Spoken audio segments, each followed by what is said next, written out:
Buenos días, ilustrísimos señores académicos, ilustrísimo señor gerente del Hospital Clínico, queridos compañeros y señoras y señores. Vamos a dar comienzo a esta mesa redonda sobre envejecimiento y aparato locomotor. Esta mesa se inscribe en el ciclo sobre envejecimiento y salud. Esta es la 7ª sesión y hoy nos ha tocado el turno a hablar sobre el envejecimiento y el aparato locomotor.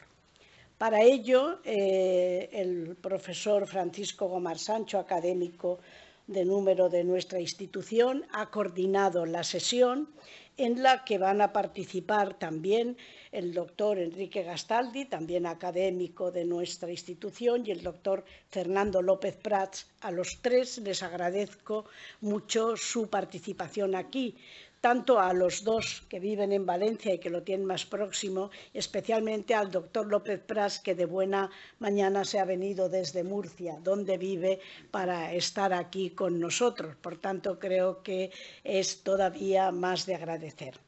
Y sin más, para que luego al final de la sesión tengamos también un tiempo suficiente para las preguntas que ustedes deseen formular, yo le paso la palabra a Paco Gomar, que ha coordinado esta sesión, para que presente a los ponentes y dirija la mesa.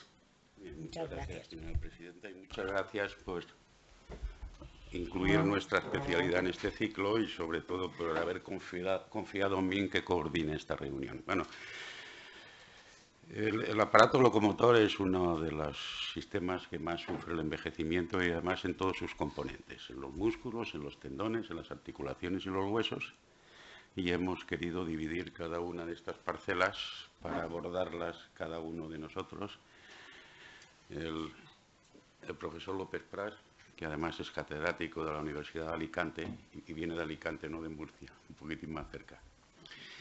Bueno, lo hemos distribuido de esta manera y va a empezar a hablar el doctor Gastaldi de músculos y tendones. Cuando quieras. Bueno, intentaré no comerme el micrófono este, que no sé cómo funciona.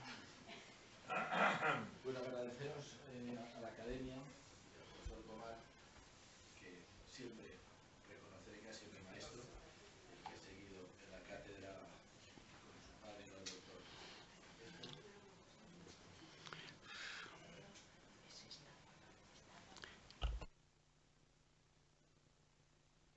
Bueno, pues repito, mi agradecimiento a la academia por haberme invitado a esta conferencia, a esta charla, y especialmente al profesor Gomar Sancho, que ha sido mi maestro, que ha sido mi tutor a lo largo de mi vida.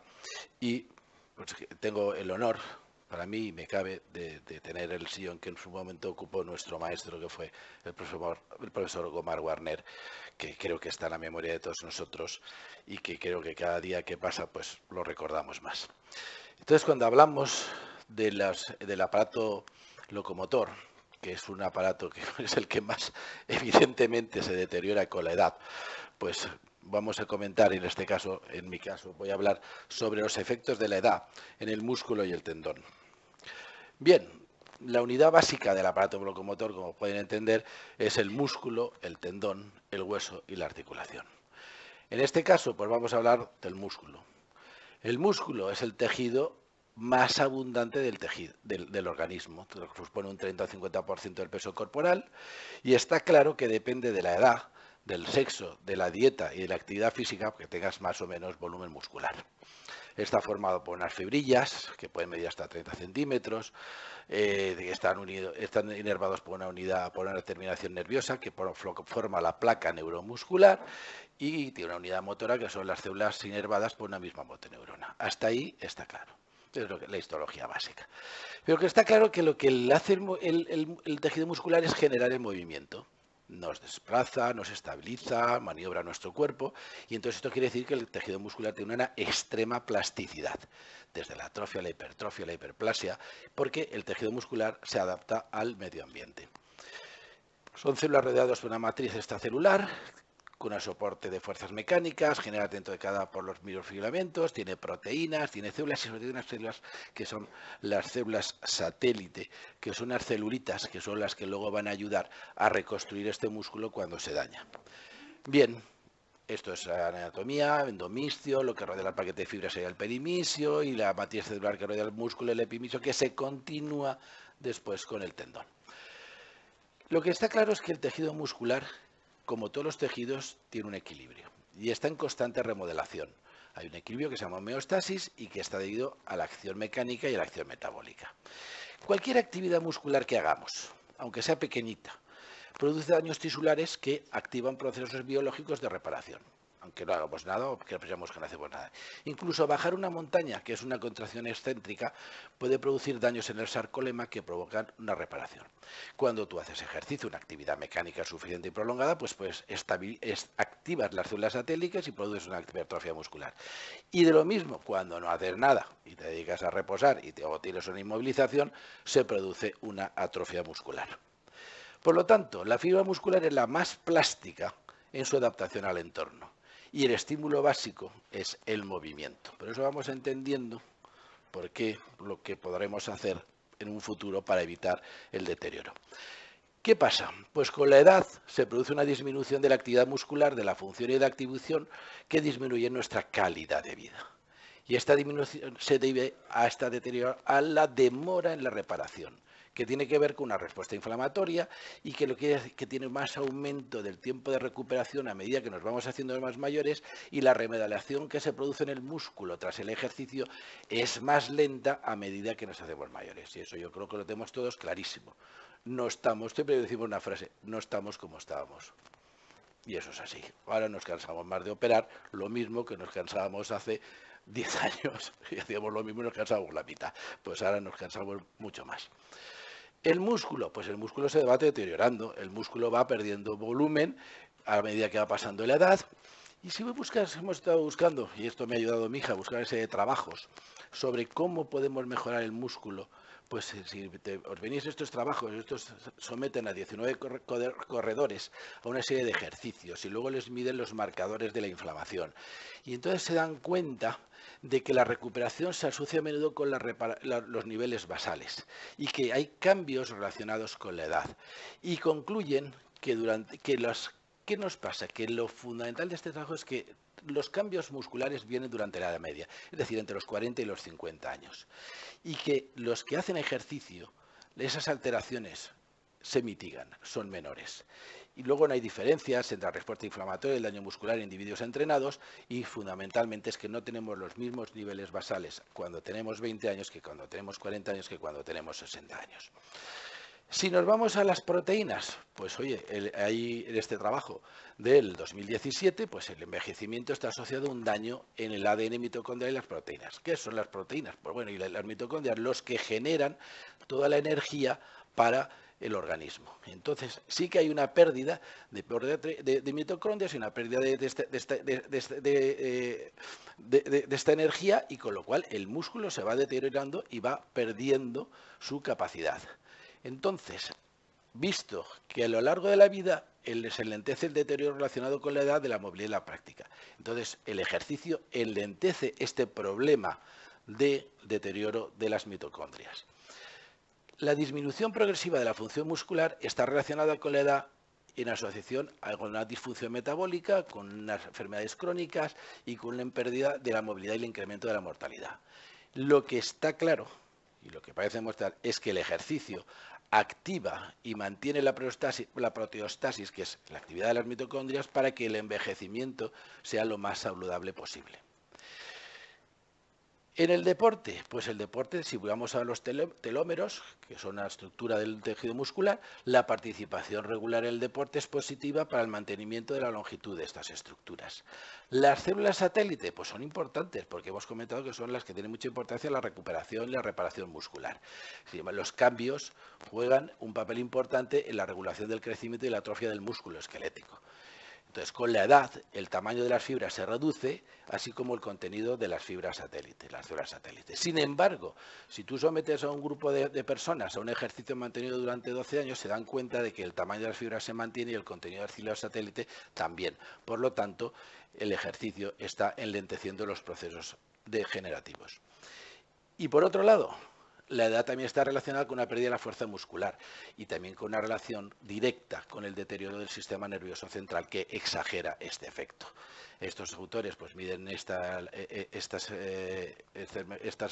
mediciones y lo que se dan cuenta, entonces esto es curioso porque ellos cuentan que el centro de gravedad de la persona cuando ya se hace más mayor se va hacia adelante. Por eso las personas mayores tienen un centro de gravedad y van un poquito más adelantados, van así. Pero eso es por lo visto por un problema que se produce con el desarrollo del cerebro. Bien, en cualquier caso, el ejercicio también hay un consumo menor de oxígeno a medida que se vamos haciendo pues más mayores. Y llegados a lo mío, ¿qué pasa? Pues bueno, que las lesiones musculares son más frecuentes en las lesiones deportivas, el 10 o 15% de las lesiones, pues ahora cogéis la prensa científica de mi especialidad, que es el AS, el marca y todo esto, y entonces veréis que todos ahí, pues está, que si la lesión muscular de no sé qué, que si el otro que se ha tirado un tirón, que el otro una rotura muscular, pues eso son las lesiones más frecuentes. Y cualquiera que sea la actividad y el nivel que hagas, puedes tener una lesión muscular. La causa principal es una acción concéntrica excéntrica asociadas a picos de fuerza. Este es un genio bueno, perdonad, que vuelva para atrás, que este es divertido. Este es un genio, esto lo tiene publicado en YouTube, por lo tanto, esto es una cosa que hacemos todas las mañanas cuando nos levantamos. Y claro, pues se cascó como veis, el pectoral mayor, pues nada, pues lo operamos y sigue haciendo el indio como le toca. Bien. Fuerzas, las rupturas, los desgarros musculares, el deporte es de aceleración salto y sobre todo a nivel de unidad músculo-tendinosa es donde más, como veremos, pues, por ejemplo, el tenis leg, que es una de las cosas más frecuentes que nos puede pasar. ¿El problema que tienen los músculos? Pues que eso tiene la reparación lenta, incompleta, que disminuye la fuerza y tienen recidivas, que hay una regeneración y una reparación y el que el tejido original, pues o haces una regeneración o se puede hacer una cicatriz. Roturas tenéis todas las que queráis, intramusculares y transmusculares. Esta es una rotura de cuádriceps que no tenía ningún problema y hacía deporte sin ningún problema. Y solo comentar qué es lo que más frecuente que vemos, pues el tenis leg, que es lo que nosotros, los que estamos aquí, podemos tener con más frecuencia, pues de andar, de caminar, que es una lesión muscular a nivel del tríceps ural, de estos músculos. Entonces, por ejemplo, lo hizo en casa persiguiendo a su hijo que se había portado mal y le iba a dar una castaña. Y entonces Dios lo castigó y le hizo este hematoma muscular que vaciamos y luego pues eso se trata pues con una compresión, frío, reposo activo, taloneras, carga parcial, controles ecográficos y un retorno gradual al ejercicio. Pues esta es posiblemente la lesión más frecuente que tenéis a nivel muscular y gente, por ejemplo, ya de mediana edad. Los tendones, pues los tendones es una parte integrante de una unidad musculotendinosa y es una estructura densa de colágena que conecta el músculo con el hueso y transfiere la fuerza del músculo que hemos hecho sobre la articulación. Son fibras de colágeno, fibras elásticas y tiene células tendinosas. La parte periférica es el paratendón y la parte más periférica de fuera del todo es el epitendón que se continúa con el músculo. Bueno, pues son células en medio de una estructura densa de unas fibras que se llaman colágena, que se van juntando, haciendo fibrillas y fascículos y se continúan formando lo que llamamos un tendón. Y la parte externa del tendón se continúa con el hueso y es la que permite que a través de la contracción muscular el movimiento que hemos comentado fundamental para la unidad musculotendinosa. Los tendones funcionan como una interfase entre el músculo y el hueso. Y tienen la unión miotendinosa y la unión osteotendinosa. Tienen unos tenocitos o células que son las que propias del tendón y hay una desproporción porque hay pocos tenocitos dentro de una gran matriz extracelular. Y esto quiere decir que el tendón junto con el cartílago articular son los que menos recursos tienen metabólicos, vasculares y nerviosos a la hora de reparar. Por eso las tendinopatías son tan complejas a la hora de tratar y son tan recidivantes y son tan latosas cuando tenemos un problema, sobre todo en los problemas de patología deportiva. Porque esa escasa capacidad de reparación del tendón se debe a que cuando se produce una alteración en la adaptación del tendón al medio ambiente, se produzca una degeneración. Y con el envejecimiento, pues ¿qué pasa? Pues disminuye el vigor celular, hay un cambio de aspecto de síntesis proteica, la tasa de reparación, se disminuye y hay una menor respuesta de adaptación frente al estímulo físico. En este trabajo del último congreso de septiembre, está claro que la edad está relacionada con una disminución de la proliferación celular y de las células progenitoras y del recambio celular. Y mecánicamente la edad parece asociarse con una disminución de la fuerza de los tendones. Sin embargo, con el ejercicio, las células del tendón responden produciendo factores de crecimiento y síntomas de colágeno. Por lo tanto, mejora con el ejercicio. El ejercicio tiende a contrarrestar los efectos que produce la edad. ¿Y cómo se lesionan los tendones? Pues los tendones se lesionan por una gran estrés sobre el mismo y se debe a la diversidad de fuerzas y de que tienen que soportar estos elementos anatómicos con el ejercicio. Por ejemplo, la etiología es multifactorial. En la exposición repetida a ejercicios o cargas mecánicas, pues hoy el running, que ahora, por ejemplo, los ejercicios, los microtraumatismos intratendinosos, como son los microtraumatismos a nivel del tendón rotuliano por el salto repetido, pues hace que haya una mala adaptación y se produzca un daño tisular. Con lo cual acabamos con una tendinopatía con diversas teorías de formación que no nos vamos a alargar. Y sí, recordar, la dieta es importante en la génesis y en la producción de tendinopatías y lesiones musculares, no nos olvidemos. Lo que pasa es que con el deporte, pues cada vez la sociedad está haciendo más ejercicio y hay una cantidad de lesiones por sobreuso, porque estamos haciendo trabajar los tendones más de lo que toca. Esta es una foto que a mí me encanta de Stefan Edberg. Esta acción, yo creo que si la hacemos 2 o 3 veces, pues mañana vamos a infiltrarnos del hombro por el dolor que tiene. Sin embargo, este señor se pone 1000 bolas, 1000, no estoy diciendo ninguna tontería, 1000, y hace 1000 saques en una mañana. Claro, ¿por qué? Pero usted fue número 1 del mundo en su momento de la ATP. Esta foto es interesante. Hay este vídeo, si os fijáis, en el tendón de Aquiles de la pierna izquierda. A ver, sí. Mirar ahora el salto el tendón de Aquiles de la pierna izquierda. ¡Rack! Eso es una rotura del tendón de Aquiles. Esto es una rotura así.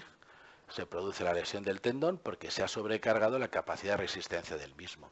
Y claro, con la edad esto disminuye. No es lo mismo la rotura del tendón de Aquiles, las lesiones a los 20 que a los 50 años. Zonas de mucha incidencia, pues qué duda cabe, el manguito de los rotadores, los extensores, el tendón rotuliano, el tendón de Aquiles. Esto es una rotura, por ejemplo, del tendón de la porción larga del bíceps sin ningún problema. Llegamos a lo que llamamos la tendinosis, que es un foco de degeneración intratendinoso que normalmente es asintomático. Es decir, para que tú tengas clínica, primero tiene que estar degenerado y después te da clínica. Es una lesión crónica microtraumática. Y esto se debe a que en 891 roturas espontáneas del tendón de Aquiles que alguien se dedicó a coger y a hacer histopatología, en el 97% había alteraciones histopatológicas previas a la edad. Y fijaos la edad media de las lesiones, 49 años, la edad en que empezamos a degenerar. Bueno, esto es un método que yo no tengo ni idea de lo que es la bomba pulsada de carbono 14 para medir el reemplazamiento de colágeno, pero bueno, me lo buscaré a ver qué es. ¿Y qué es lo que hacen? Pues medir el recambio que tiene de la colágena en las tendinopatías. Y entonces estos llegan a la conclusión de que el problema de la clínica es una manifestación de un largo proceso. Esta tendinopatía tiene antes de que se produzca un alto recambio de colágeno más que producido por la propia lesión. Eso es una lesión del tendón de Aquiles. Y con la edad pues se produce una disminución de la renovación y hay una mayor rigidez de los tendones. Este es un paciente de 70 años muy gracioso que yo traté.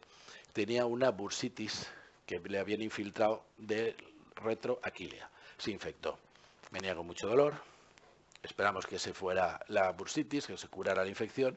Y cuando pasó el tiempo, pues le hicimos una resección de la calcificación.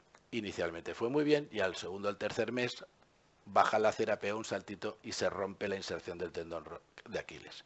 Entonces, esta es la cirugía, lo suturamos, va muy bien, pasan 2 o 3 meses después y vuelve a hacer otra tontadita y se produce una rotura del tendón a nivel del tendón de la parte por encima de la inserción.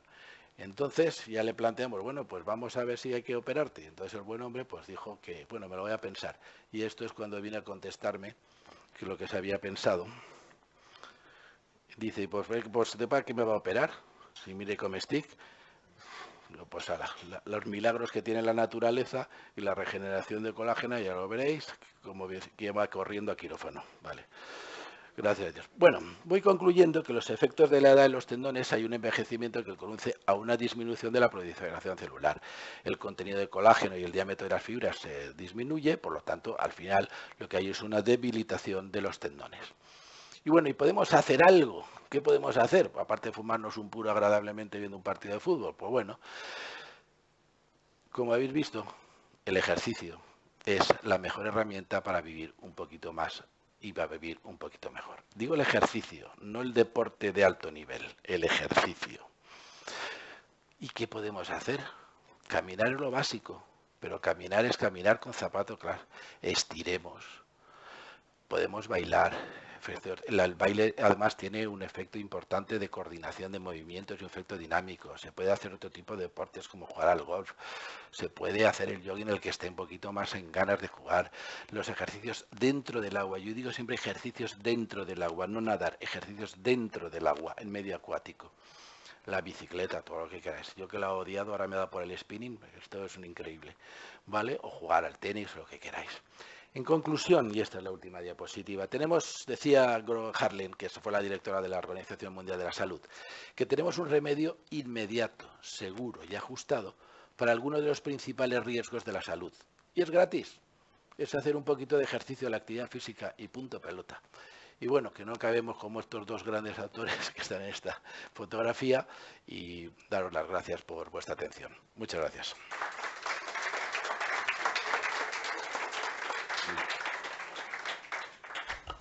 Cambia el...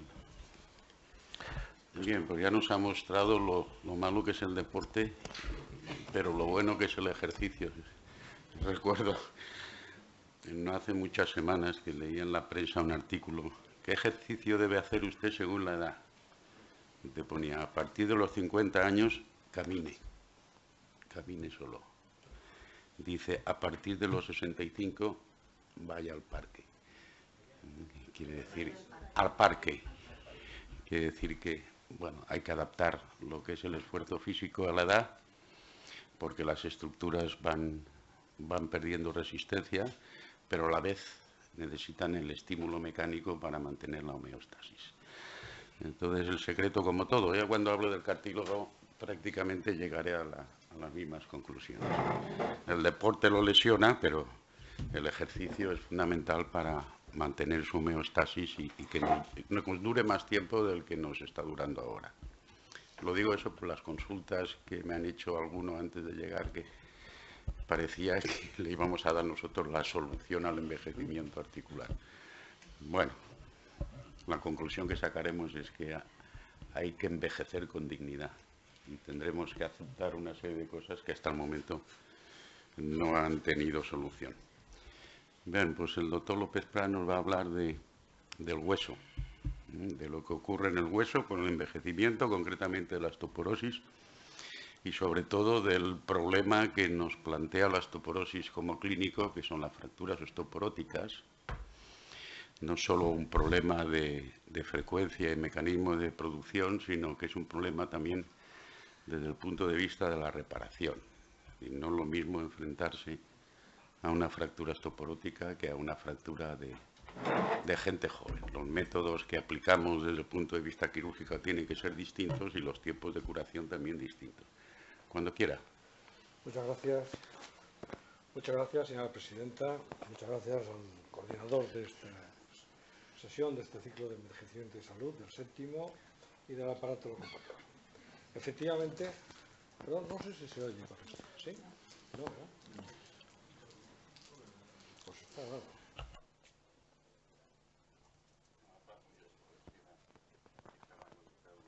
¿Qué tal?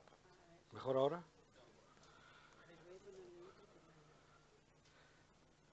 El otro. Me voy a despeinar.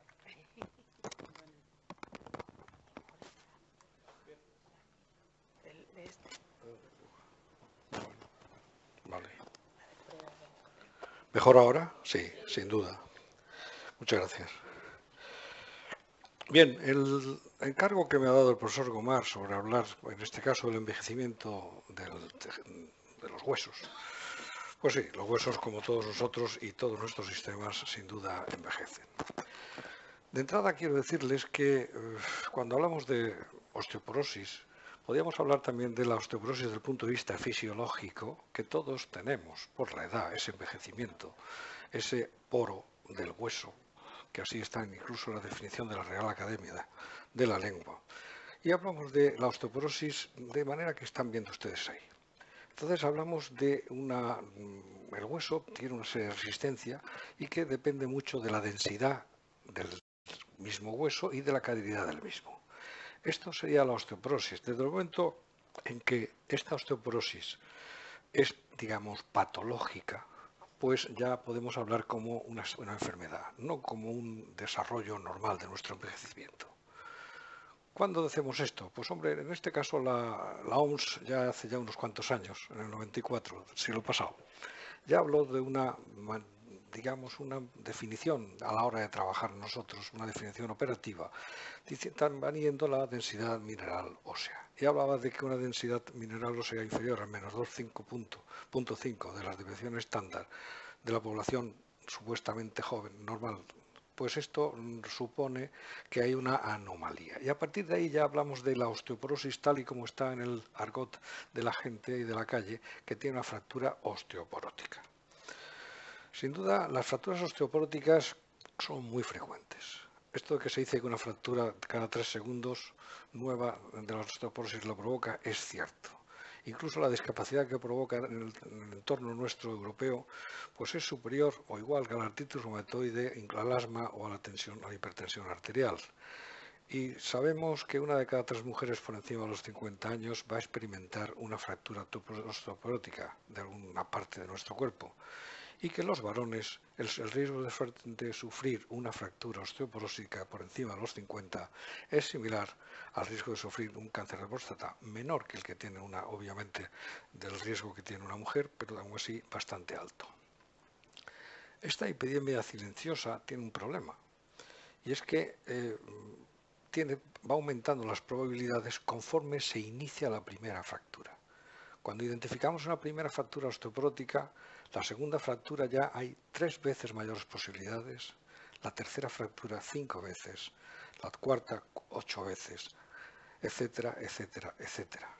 Incluso lo más frecuente, que en este caso sería las fracturas de cadera contralateral, antes de 5 años casi el 25%, aquí puse el 20%, es más, del 25%, por la cuarta parte de los casos tienen la segunda de la fractura de la cadera contralateral.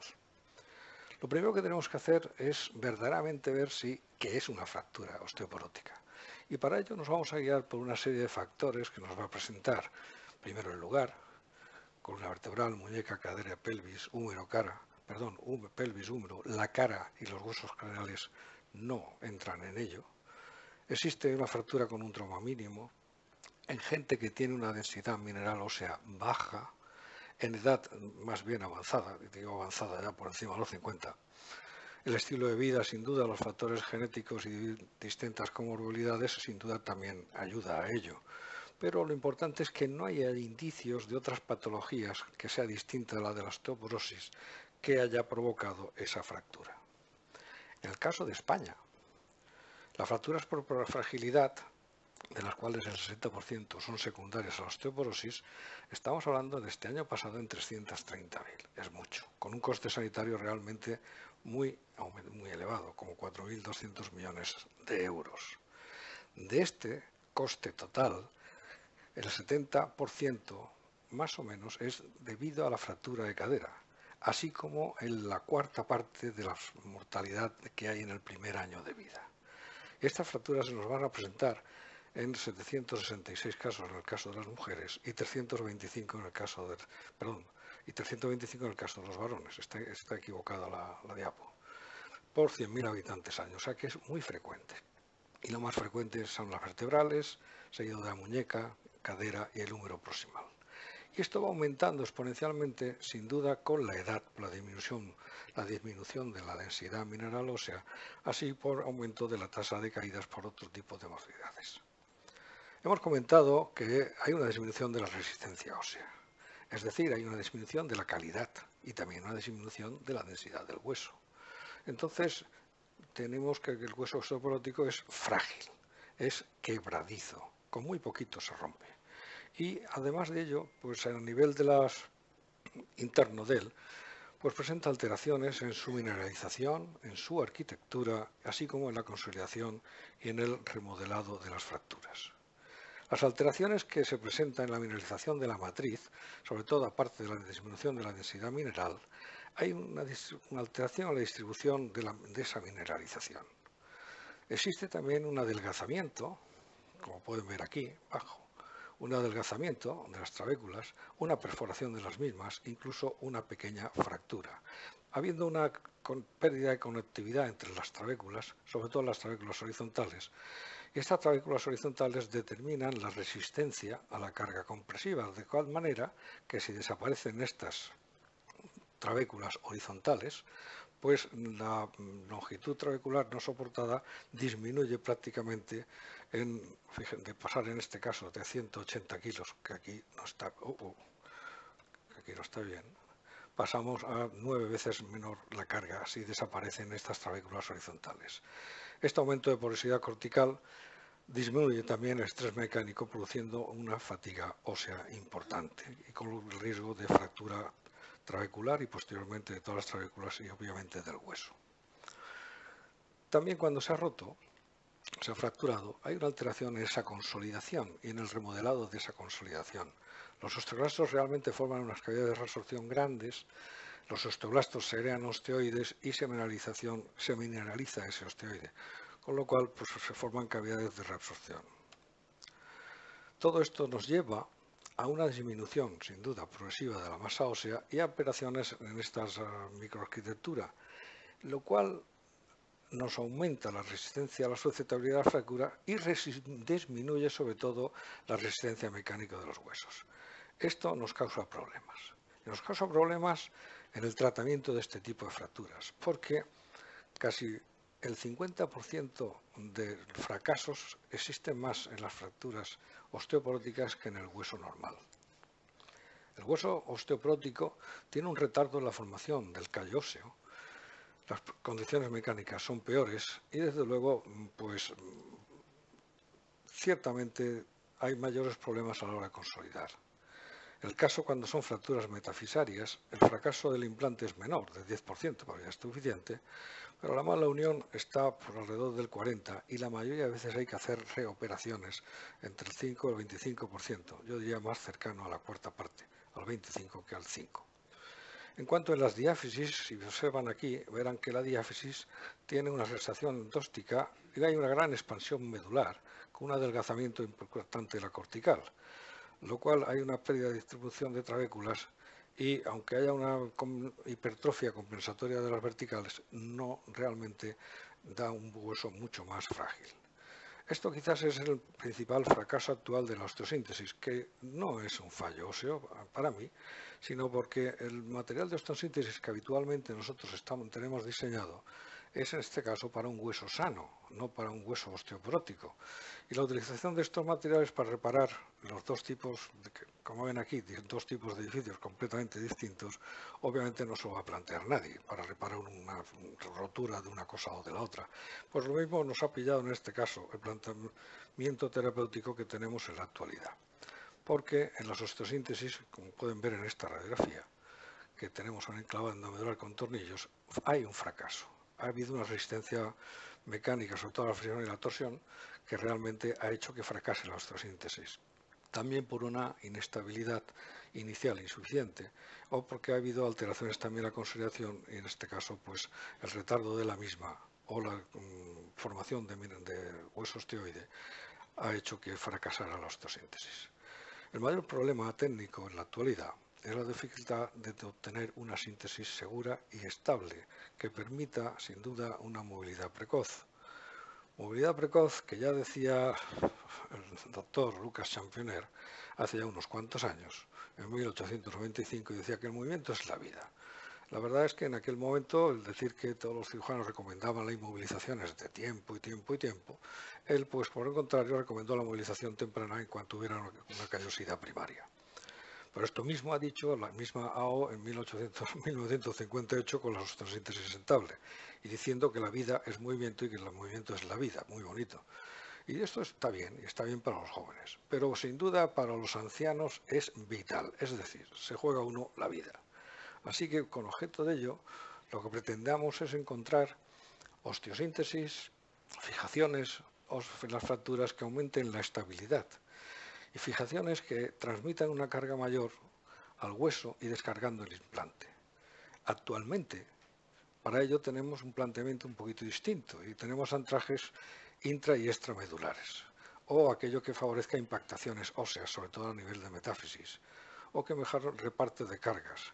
Y luego hay algo que está, digamos, más en boga actualmente, que serían las fijaciones reforzadas, es decir, técnicas que nos aumenten la resistencia ósea al tratamiento de esta fractura.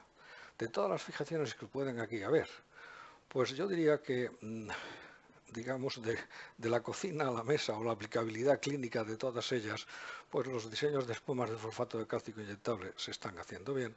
Las aleaciones de titanio libre de níquel también está haciendo bien, pero todavía está un poquito lejos. Los andamios de fosfato de calcio y más con nanopartículas de fosfato cálcico y células creciendo sobre esas partículas, etcétera, etcétera, etcétera. Es un camino que se está recorriendo, especialmente en la parte, digamos, en la Universidad Politécnica de Cataluña. La verdad es que se está trabajando bastante bien sobre eso, pero repito, la aplicabilidad clínica ahora mismo no está todavía en ese plano. Sí que tenemos la aplicación de las osteosíntesis actuales.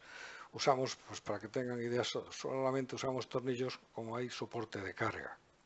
Pero cuando utilizamos tornillos y placa, lo que hacemos es que los tornillos sean soporte de la placa. Y si los huesos tienen un hueso cortical menor de 1,5 milímetros, el hueso esponjoso no influye para nada en el tipo de tornillería y de osteosíntesis que se haga, pero sí que influye el hueso esponjoso y es responsable de la fijación cuando la cortical es inferior a 1,5 milímetros, lo que suele ocurrir a una determinada edad, 55, 60, 65 para arriba. Lo ideal sería que el módulo de elasticidad de estos materiales fuera semejante al del hueso osteoporótico, y esto, pues la verdad, lo que se hace simplemente es impedir que haya una destrucción en la interfaz que haya entre el material que se pone de osteosíntesis y el hueso, disminuyendo las microfracturas, con lo cual disminuye la reabsorción ósea y disminuye el aflojamiento de implantes, porque si no ocurre todo lo contrario y acabamos en un fallo de la síntesis.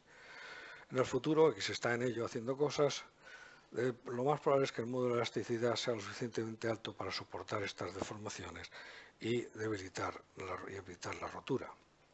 No obstante, tenemos anclajes en la actualidad con estabilidades ya no como era la clásica, sino que se van adaptando este tipo de osteosíntesis al actual. Una estabilidad angular y axial. El descenso del grosor de la cortical, como he dicho antes, que es menor de 1,5 milímetros, pues pensemos que simplemente en la evolución natural de la osteoporosis fisiológica, de los 20 a los 80 años, se incrementa casi por 4 la porosidad de la osteoporosis. Utilizamos una serie de técnicas, mejorando las reducciones y la fijación interna, con las áreas de sujeción tornillo-hueso y tornillos multidireccionales, como pueden ver en esa zona de aquí. De esta manera, pues se anclan mucho mejor, aunque sea el hueso osteoporótico. Hay muchísimas técnicas de cualquier tipo, de refuerzo, con suplementación, con intentos de reforzar, como aquí en este caso de tipo de cementos. En cualquier caso, todo lo que pretendemos es disminuir esta mortalidad que provocan este tipo de fracturas y disminuir la calidad, y aumentar la calidad de vida relacionada con la salud. Y para ello lo que queremos hacer es disminuir el impacto negativo de la fractura osteoporótica, recuperando precozmente la movilidad del miembro superior y la carga de la marcha, la deambulación, en el miembro inferior. Realmente lo importante es la mejora del resultado final, es decir, del impacto que el proceso hace sobre la calidad de vida relacionada con la salud en cada individuo. En cada uno de nosotros de aquí, el impacto que pueda tener una fractura de tobillo o de cadera, una fractura de muñeca, es probablemente distinto. Y ese impacto, ese outcome final, es lo que nos va a importar. El parte del camino de todo esto de la osteosíntesis a medida del hueso osteoporótico. Bueno, pues hemos comentado un poquito antes ciertas técnicas, mejorando con el objetivo de mejorar el reparto de cargas o usar materiales de osteosíntesis con módulo de elasticidad similar al del hueso osteoporótico. Pero en cualquier caso necesita sin duda un abordaje mayor todavía de los ingenieros con los médicos, traumatólogos, biomecánicos, etcétera, etcétera, etcétera. Técnicamente, en este caso de la osteosíntesis, estamos utilizando las mismas técnicas del año 70 en este año. Y nos ha pillado ahí, sí que nos ha pillado sin duda el toro. En la búsqueda de soluciones, ya hemos hablado antes de términos de la resistencia a la fricción, de módulos de elasticidad, de las fijaciones reforzadas de la osteosíntesis. En cualquier caso, es el camino que ahora mismo se está haciendo. También tenemos la pregunta de cuándo protecizamos, aunque el verbo protetizar no está, que yo sepa en la Real Academia. También indicamos prótesis. ¿Y cuándo se quitan prótesis? Pues fundamentalmente en fracturas articulares, cuando hay reconstrucciones complejas, cuando hay fracasos de fijación interna y sobre todo en articulaciones mayores de carga. Y cuando ya vemos todo esto, pues nos planteamos, oiga, ¿y qué hacemos aquí para prevenir esto? Realmente hay actualmente un desequilibrio entre la reparación quirúrgica de las fracturas por fragilidad, en este caso osteoporóticas, y la prevención de otras fracturas, que hemos visto antes que se iban multiplicando año, por 3, por 5 o por 8. En la actualidad, solo alrededor del 20% de los pacientes con historia de fracturas osteoporóticas recibe tratamiento para la misma. ¿Esto qué quiere decir? Pues quiere decir que estamos perdiendo muchas oportunidades para prevenir este tipo de fracturas. Oportunidades que el cirujano ortopédico, que con frecuencia somos los únicos que vemos este tipo de fracturas de urgencias, pues lo que tenemos la obligación nosotros es la de no solo repararla, obviamente, sino evaluar si la fractura es realmente osteoporótica. Y también podríamos y solemos coordinar con otras especialidades la prevención secundaria de este tipo de fracturas. Otra cosa que estamos empezando a hacer, aunque aquí en la Comunidad Valenciana todavía no está aprobado, y esto lleva vigente pues escasamente 2 años en la clínica, es que las fracturas que por primera vez tenemos que es una fractura osteoporótica de una cadera, hacer una osteosíntesis preventiva de la otra, igual que hacemos en este caso, igual que se hace, pues, por ejemplo, la epifisiorisis grado 1 de los adolescentes o de los niños. Entonces, en el mismo acto quirúrgico se implanta al mismo tiempo para reforzar la biomecánica el fémur proximal del otro lado, haciendo con estos cánulas de polímero de PIC, que es un poliéter éter-cetona, que es una sustancia, en este caso, que oiremos hablar con el tiempo. Estamos oyendo hablar, pero oiremos hablar más, especialmente porque tiene una bioactividad cero con cualquier implante nuestro. Pero bueno, en cualquier caso, lo que se pretende estar haciendo esto, en Francia se está haciendo aquí en la Generalitat Valenciana todavía no está aprobado esto, pero bueno, sé que están revisando las cosas. En cualquier caso, en España, y volvemos a nuestro terreno, la prevención y la prescripción de este tratamiento es muy baja, tal como he dicho antes. Lo cual quiere decir que ahora mismo el enfoque que tenemos se debe solamente al que tenemos tratando actualmente, que es la fractura. Este es un trabajo de Martín Merino que es muy bueno, es un estudio de Cortes que realmente nos dijo que hacía poca prevención de la fractura osteoporótica. Entonces, lo que sí que debemos, y esto ahí sí debemos lanzar el mensaje, que se va lanzando hace años y no se hace y no se acaba de conseguir, es incluirlo en un plan nacional de salud, implementar directrices orientadas a identificar, excepto a través de una primera fractura osteoporótica, toda la secuencia que hay ahí, promover una actuación coordinada de todos los especialistas de atención primaria, enfermería y farmacia comunitaria, transmitir a los pacientes la información de las adherencias en la prevención y tratamiento, sea de medicaciones, sea de vida activa, sea haciendo ese ejercicio que hablábamos antes, o sea con una dieta adecuada. y desde luego abordar y situar este tipo de fracturas como un problema de salud pública muy, muy importante de esta epidemia silenciosa, porque es global en España y creciente, y que en 2030 probablemente tenga solamente alrededor de un coste de 6.500 millones de euros de los de actual. Esto es lo que quisieras transmitir y luego pues me tienen a su disposición. Si no, acabaremos pues así, con las dos caderas rotas, lo cual no es muy bueno para la salud, claro. Y nada más, muchas gracias.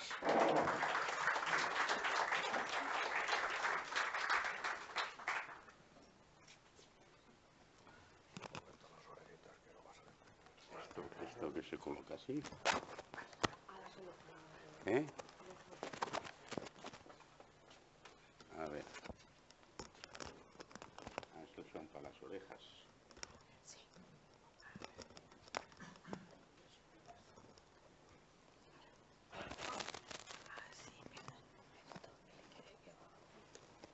Muy bien, funciona, ¿no?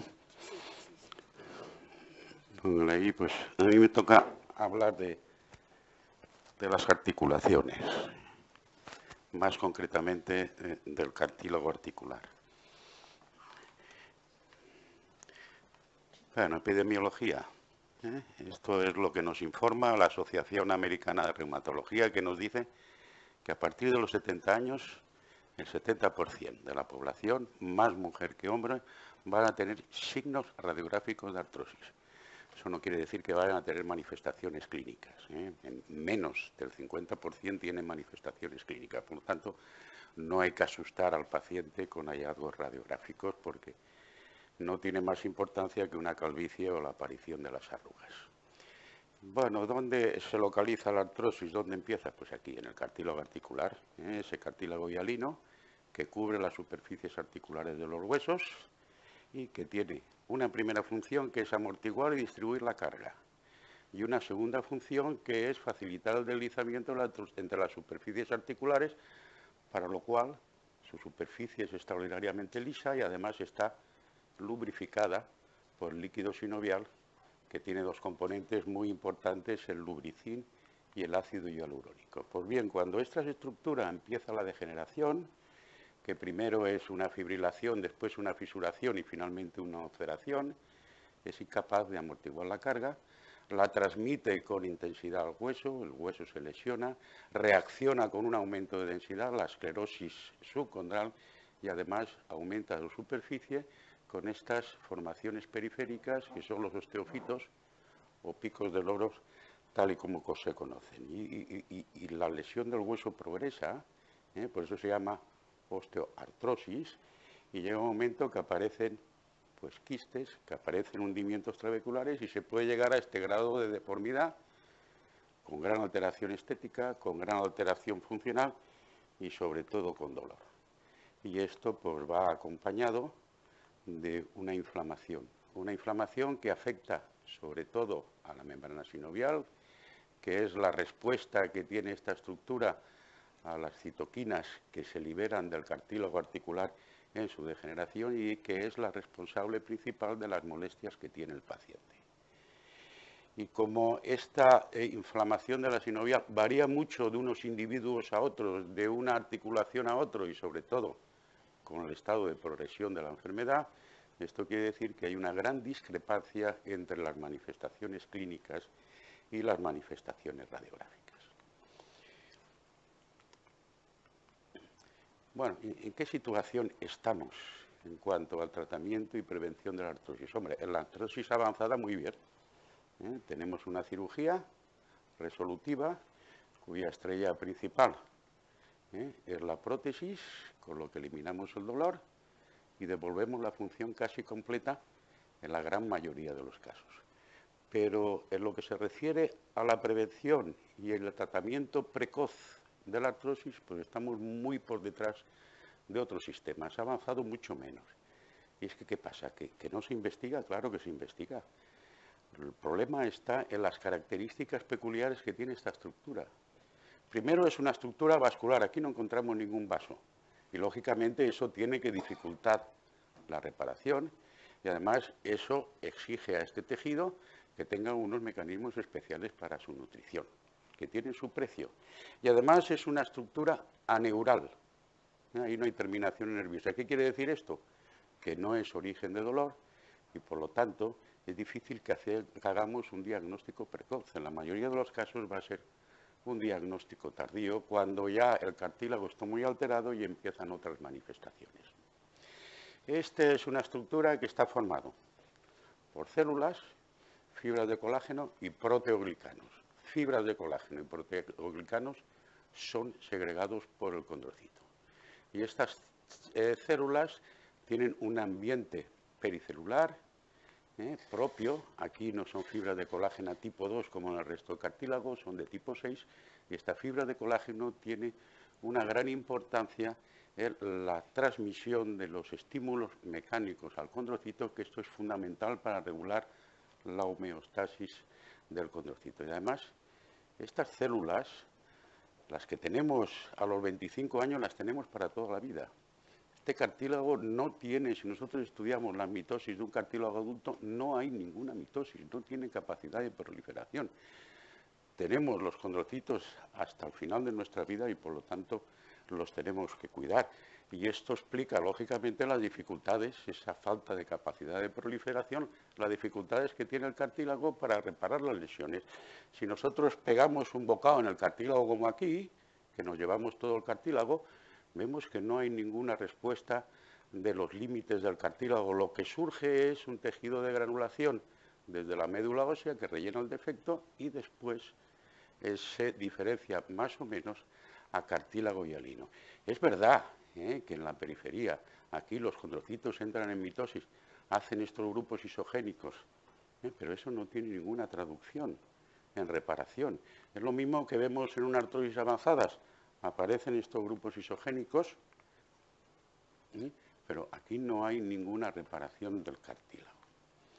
La fibra de la sustancia fundamental está formada por proteoglicanos, con un eje que es el ácido hialurónico, tan de moda, al que se une una serie de proteínas y agreganos, y esta sustancia fundamental tiene una gran capacidad de embeberse de agua, y eso es lo que le da las propiedades de elasticidad a esta estructura, que tiene que tener esta elasticidad para distribuir adecuadamente la carga. Las fibras de colágeno son distintas al resto de los tejidos, no son fibras de colágeno tipo 1, son fibras de colágeno de tipo 2. Se dice que es el ambiente de hipoxia lo que hace que el condrocito segregue colágeno 2 y no colágeno 1, y de hecho si nosotros cultivamos los condrocitos en un ambiente rico en oxígeno, entonces dejan de segregar colágeno 2. Bueno, pues si vemos la distribución de estas fibras de colágeno, vemos que aquí abajo tienen una orientación vertical. Aquí se oblicúa y aquí se hace paralela a la superficie articular. Y esto nos da un esquema que se interpreta de que la estructura de colágeno tendría esta estructura de ballesta y que eso sería también responsable de esa capacidad de deformidad elástica que tiene el cartílago articular. Bueno, y si no tiene vasos, ¿cómo se nutre? Pues se nutre por inhibición del líquido sinovial. Durante la carga se comprime el cartílago y expulsa líquidos. Durante la descarga el cartílago recupera su altura y acuden los líquidos al cartílago articular, y así se produce el cambio o el intercambio de nutrientes. Bueno, hasta ahora hemos visto unas características del cartílago articular, pero hay más. Mire, el cartílago articular no es una masa de tejido, es un verdadero órgano. Si nosotros analizamos cada una de las parcelas del cartílago articular, vemos cómo es distinta la colágena, los proteoglicanos y las células.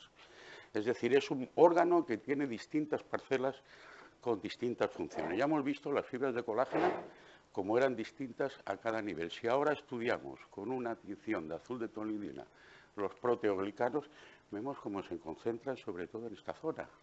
Y si ahora nosotros vamos viendo los condrocitos, las células por estratos, vemos que la capa superficial son mucho menos abundantes, y además son muchas de ellas células quiescentes que tienen muy poca capacidad de segregar proteoglicanos y colágeno. No ocurre lo mismo en las capas más profundas, donde vemos que hay unos condrocitos grandes, con un gran retículo endoplámico rugoso, con gran capacidad de síntesis, y si nos vamos a las zonas más profundas, son células calcificadas, células que no tienen actividad metabólica apenas. Mire, este es un trabajo experimental que hicimos hace muchos años, creo que lo hice contigo, ¿no, Enrique?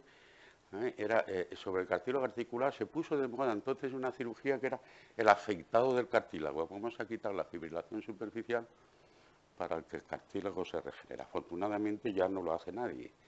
Mira, esto era el conejo con un bisturí. Quitábamos la capa más superficial del cartílago. Este sería el cartílago normal. Aquí le falta un poquito.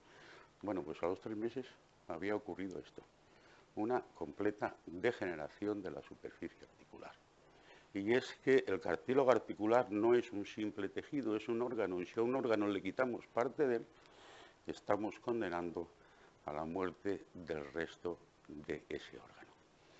Bueno, pues ya hemos visto el enemigo con el que nos enfrentamos. Entonces, bueno, vamos a ver qué sabemos hoy de cómo comienza esta degeneración y cómo progresa. Ya les adelanto que sabemos poco. Se han hecho muchos estudios y sabemos poco. Lo primero que tenemos que hacer es distinguir 2 tipos de artrosis. La artrosis secundaria, que es aquella que se produce por una deformidad de la superficie articular, pues una displasia, un defecto de desarrollo, una enfermedad articular en la infancia, como puede ser una epifisiolisis, puede ser una secuela de una fractura articular que deja un escalón en la superficie articular, que se haya dañado el cartílago por un traumatismo, que haya tenido una infección o que haya una inestabilidad articular postraumática, que luego lo veremos con más detalle. Es una artrosis que suele afectar a una sola articulación, que afecta a paciente joven, bueno, y que la etiología está clara. Hay una mala distribución de cargas y en ciertos lugares del cartílago articular se está produciendo en actividades habituales unas cargas que van más allá de las que el cartílago es capaz de resistir. La otra artrosis, que es la que nos interesa, la artrosis primaria, es la ligada al envejecimiento. Y esta artrosis se considera como una aceleración y un aumento de la intensidad de los cambios que se producen en el cartílago como consecuencia del envejecimiento. Afecta a un gran número de articulaciones. A veces tenemos en pacientes que les afecta a la totalidad de ellas y, lógicamente, su incidencia aumenta con la edad y, lógicamente, la mayoría de pacientes que vemos con esta artrosis son pacientes de cierta edad. ¿Qué pasa en el cartílago articular cuando envejece? Disminuye de grosor, disminuye la hidratación y hay una serie de cambios celulares. Apoptosis poco, es decir, muerte programada poca. Si tenemos que aguantar los cartílagos, los condrocitos toda la vida, pues mira, las cifras de apoptosis que se describen están entre el 1 y el 20%, más cerca del 1 que del 20%.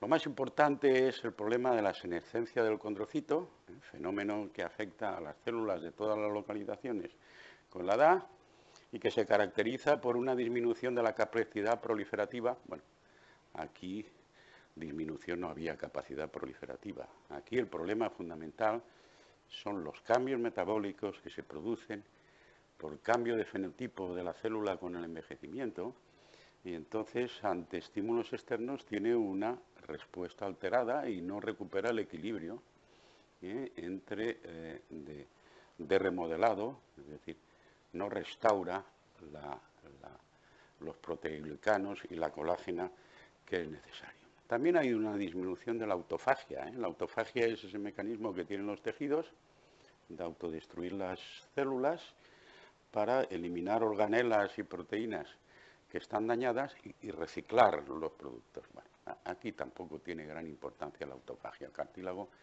tiene poca autofagia. Y hay unos cambios de la matriz, además de las células. Hay una disminución de los proteoglicanos. Hombre, en parte por la senescencia, se producen menos, pero también por una acción enzimática que luego analizaremos. Y hay una disminución del colágeno. Entonces, si hemos dicho que es una aceleración y un aumento de intensidad del envejecimiento, ¿qué es lo que suele producirlo? Pues, en primer lugar, el estrés oxidativo. Cualquier cosa que produce estrés oxidativo, como en todos los tejidos, va a acelerar este envejecimiento. Señales mecánicas alteradas. Después lo veremos mejor. Y se sabe, y se está trabajando mucho sobre ello, la influencia de los factores inflamatorios. Algo que aparece con la edad, hay una inflamación crónica que aparece con la edad, lo que se ha denominado inflamagen. Se dice que con la edad hay un aumento de grasa a nivel de las vísceras, y entonces se ha demostrado que los pacientes de edad tienen en sangre mayores niveles de interleuquina 6 y del factor de necrosis tumoral, y se sabe que esas citoquinas pues son lesivas por lo menos para el cartílago articular. Igual que es asociado este fenómeno a enfermedades cardiovasculares y demencia, pues también se consideran que puede ser causa del envejecimiento de la articulación. Y por supuesto, todo lo que sea procesos inflamatorios de la sinovial van a facilitar la liberación de todas estas citoquinas que sabemos que en el cartílago articular activan las metaloproteosas que van destruyendo la sustancia fundamental. Mire, esto es un trabajo que recogí muy bonito donde demuestra en una población de pacientes de 90 años que aquellos que no tenían artrosis pues tenían unos niveles de interleuquina 6 muy por debajo que de la población normal. Bueno, sabemos, conocemos mecanismos, cada vez conocemos más, pero ¿qué sacamos en limpio desde el punto de vista clínico? En este momento nada. No sacamos ninguna conclusión que nos permita la prevención de esta enfermedad o detener su progresión. Y hablando de prevención, pues ¿cuáles son los factores de riesgo? Pues aparte de la edad, factores genéticos, obesidad, sarcopenia, sexo y la actividad física. Factores genéticos, bueno, la herencia es evidente en la práctica clínica, la influencia de la herencia, pero no son unos factores genéticos que sigan los patrones hereditarios mendelianos, es decir, no son cambios del ADN. No podemos identificar cambios de ADN. Son cambios de la expresión génica que se heredan. Y dentro de estas alteraciones de la expresión génica, pues juegan un papel determinante los microRNA, que es un tema de gran actualidad en la investigación, que se están identificando microRNAs en distintas enfermedades. Pues bueno, en la artrosis se ha visto que el microRNA 140 está involucrado. Es una alteración que afecta a múltiples genes, especialmente los que codifican las proteínas de la matriz y el colágeno 2, y como afectan a tantos genes y además son cambios de expresión génica, pues es muy difícil estudiar la genética de esta enfermedad. Factores de riesgo, pues la obesidad. Las personas obesas, por lo menos en la rodilla, pues tienen 3 veces más incidencia de artrosis. Aquí hay una sobrecarga de las articulaciones, la rodilla es una articulación de carga y por lo tanto la que más sufre. Pero el obeso también tiene más artrosis en articulaciones pequeñas. Entonces se habla de que existe un componente metabólico, que hay una expresión aberrante de estas citoquinas que serían lesivas para el cartílago articular. La sarcopenia, de la que nos ha hablado el doctor Gastaldi, pues todos estos músculos que están alrededor de la articulación son fundamentales para mantener la estabilidad articular y conseguir que no se produzcan microtraumatismos lesivos para el cartílago durante la actividad, y son fundamentales para que la carga se reparta adecuadamente. Una sarcopenia facilita la progresión de la artrosis. Una buena musculatura, sabemos que va a disminuir su progresión, aparte de que el enfermo se encontrará mejor físicamente por razones que luego veremos. La edad, el sexo. ¿Por qué el sexo es un factor de riesgo? Porque los condrocitos tienen receptores del estrógeno. y a partir de la menopausia hace que la artrosis en la mujer sea más frecuente, entre otros factores. La actividad física, el movimiento de las articulaciones, las cargas que sufren las superficies articulares son fundamental para la normal homeostasis del cartílago articular. Ese movimiento de carga que llega a la expresión del líquido sinovial y la recuperación, si es fisiológica en su intensidad, mejora la homeostasis. Pero si hay una sobrecarga, produce un daño celular y hay trabajos in vitro que demuestran que sometiendo a ciclos de sobrecarga a un cartílago articular se llega a la fibrilación superficial. Claro, lógicamente, si el movimiento o la carga es necesaria para la nutrición del cartílago, se producen unos cambios en el cartílago. Si es nula por inmovilización, se producen unos cambios en el cartílago hacia adelgazamiento del cartílago y pérdida de proteoglicanos. Pero esto no se produce por una vida sedentaria, se produce por una inmovilización rígida de la articulación. Nos vamos a centrar en el tema de sobrecarga. Si hablamos de prevención de la artrosis, pues tendríamos que decir que sobrecarga para el cartílago articular y que no es. Mira, hay unos trabajos de Repoy antiguos que demuestran con microscopía electrónica, in vitro, aplicando cargas, que para que se produzcan alteraciones estructurales del condrocito y su muerte, son necesarios 25 megapascales por metro cuadrado. Y hay otros trabajos de Adam y colaboradores que calculan la cantidad de carga que supone el cartílago durante la marcha y la carrera y no llega a más que 5 o 10 megapascales. Es decir, bueno, que cualquier actividad, incluso la actividad deportiva, no tenía por qué dañarnos el cartílago articular. Pero eso no es así.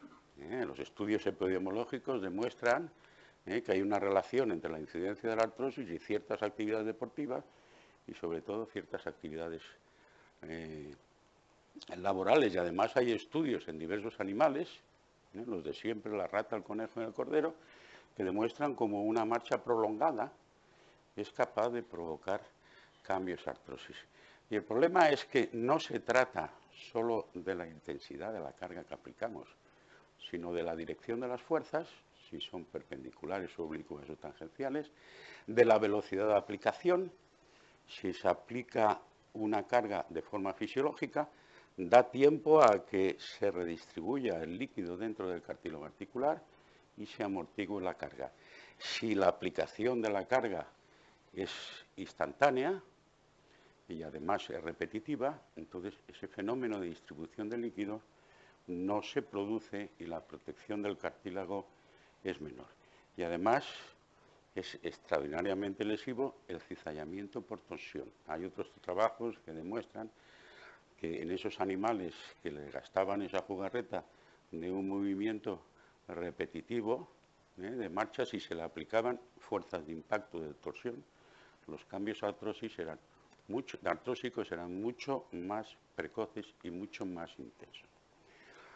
Bueno, entonces, en base a esto, ¿cómo lo podemos tratar la artrosis actualmente? Bueno, medidas farmacológicas, dieta y medidas nutricionales, terapias físicas, inyección de sustancias intraarticulares, bueno, o intentando mejorar la homeostasis y combatiendo todos esos fenómenos que hemos visto de senescencia celular y degeneración del cartílago. Las medidas farmacológicas, bueno, el tratamiento clásico de AINES y analgésicos sigue siendo el tratamiento que en la actualidad más se utiliza.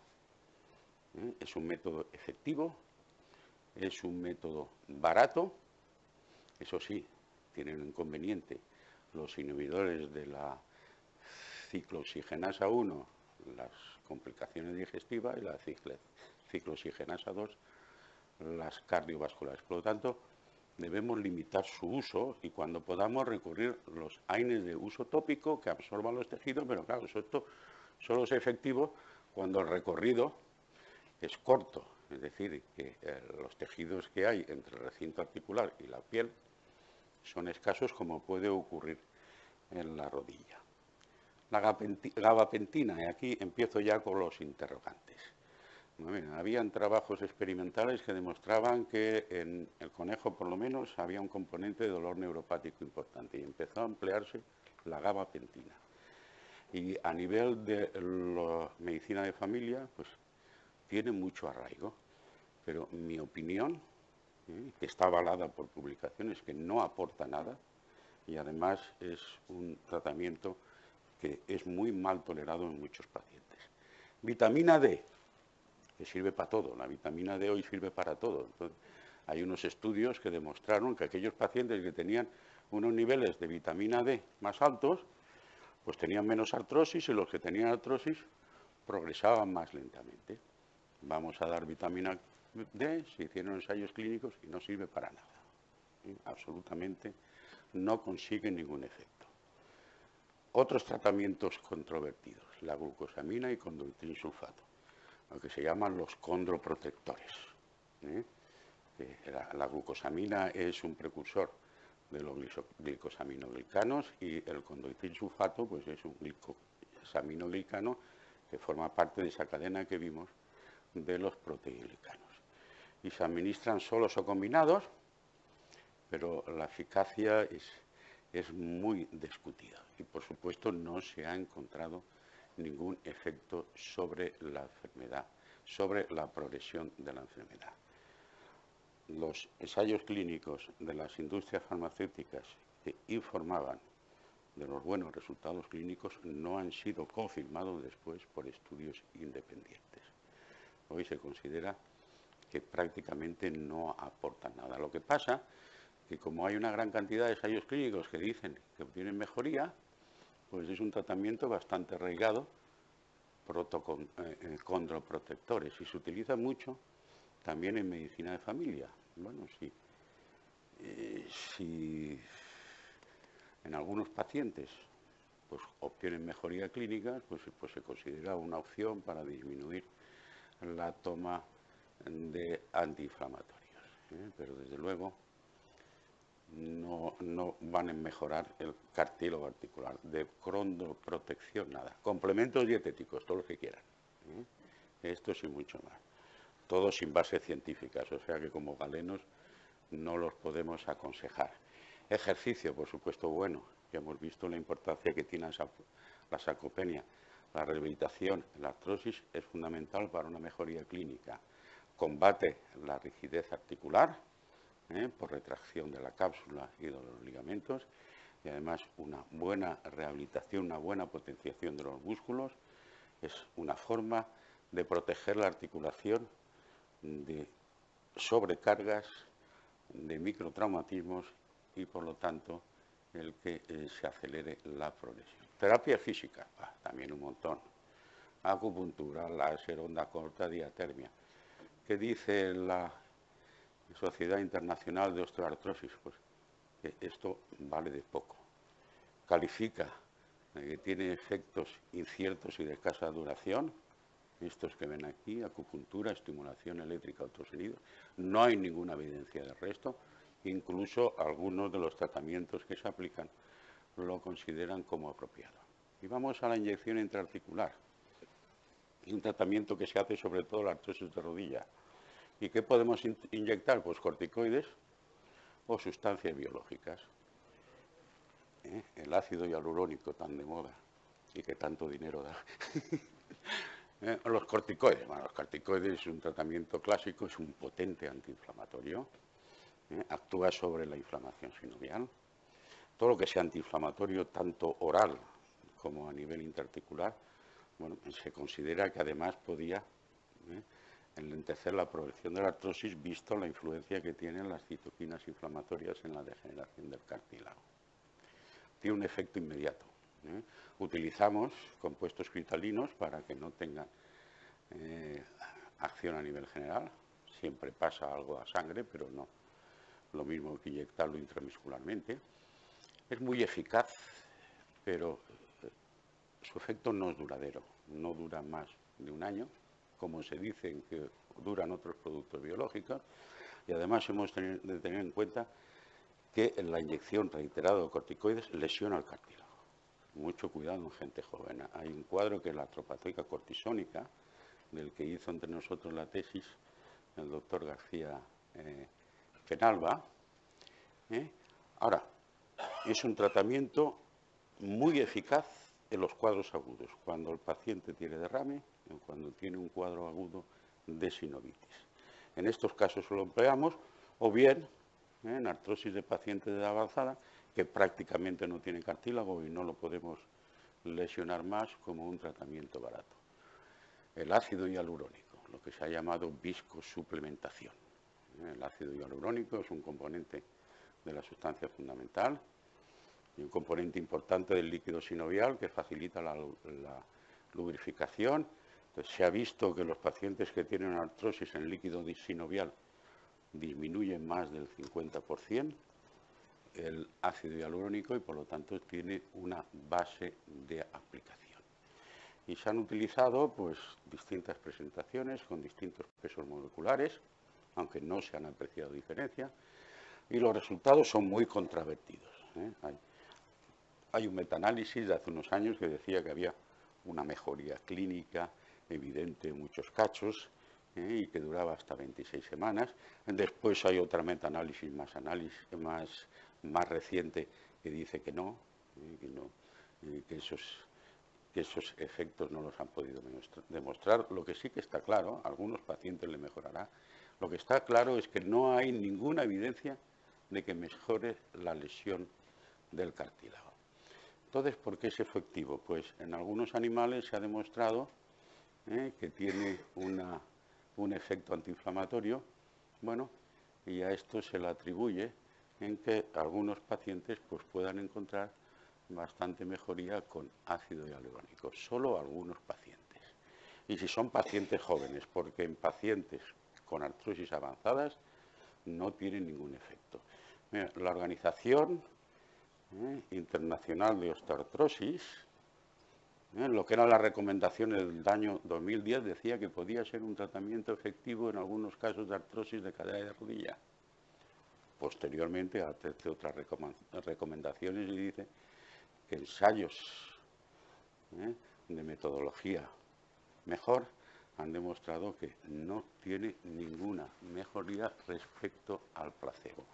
Y la AOS, que es la Asociación Americana de Cirujanos Ortopédicos, pues no lo recomienda, dice que no tiene ningún efecto. Entonces, pues ¿cuándo está indicado? Si uno lee la propaganda y dice, disminuye el dolor de la articulación, bueno, en algunos casos sí, mejora el estado funcional, sí, en algunos casos, pero claro, cuando te dice, protege la articulación de golpes, esto ya te hace que pierda credibilidad. Y cuando además dice que ralentiza la evolución de la artrosis, que no está demostrado, pues aún pierde más credibilidad. Bueno, pues lo podemos utilizar, el que quiera, pues en aquellos pacientes con artrosis en articulaciones que son accesibles a la punción, bueno, que han fracasado otras medidas. El plasma rico en plaquetas, otro tratamiento de moda, tratamiento que ha tenido mucho auge, que consiste en sacar sangre, centrifugarla, entonces tomar la parte donde se concentran las plaquetas, pasamos de un número de plaquetas de 350.000 a 1 o 2 millones, eso se inyectan a esas plaquetas, se activan, o bien con trombina o con cloruro sódico, y entonces se produce la degranulación y empieza a liberar una serie de sustancias, hasta 2.000 sustancias, entre ellas los factores de crecimiento que sabemos que actúan en todas las etapas de la reparación de los tejidos, que bueno, pues vamos a utilizarlo para favorecer la reparación.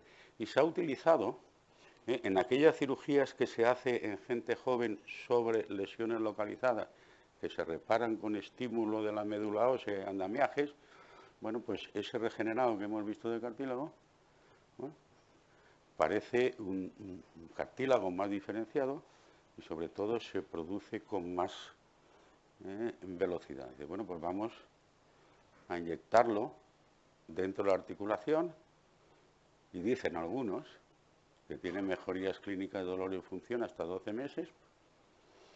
Algunos dicen que mejor que el ácido hialurónico, otros dicen que igual, otros dicen que menos. Y se piensa que el efecto es fundamentalmente antiinflamatorio. No se ha demostrado hasta el momento que exista una mejoría de la estructura del cartílago con inyecciones intraarticulares. Entonces, ¿por qué es efectivo? Mire, este es uno de los tratamientos más difíciles de evaluar porque cada uno prepara el concentrado de plaquetas como quiera. Unos dan unos tiempos de centrifugado, otros otra velocidad de centrifugar, otros dicen que solo las plaquetas, otros dicen que las plaquetas y algunos leucocitos. Es imposible comparar los resultados de los estudios. Y además, hay tantas sustancias que uno no sabe en realidad lo que está actuando. Y además es que clínicamente no se ha encontrado más efecto que otras inyecciones intraarticulares.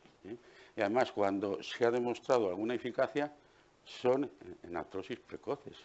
En artrosis avanzado el resultado es muy pobre, más pobre que el ácido hialurónico. Por lo tanto, no hay datos suficientes para establecer unas indicaciones. Células mesenquimales, también de moda. Células mesenquimales que podemos obtener de la médula ósea, que podemos obtener también del tejido adiposo, que podemos nosotros utilizar simplemente los concentrados, o podemos ampliar con cultivos de tejidos, pero ojo que sabemos que cuando cultivamos estas células mesenquimales pierden capacidad para diferenciarse a condrocitos.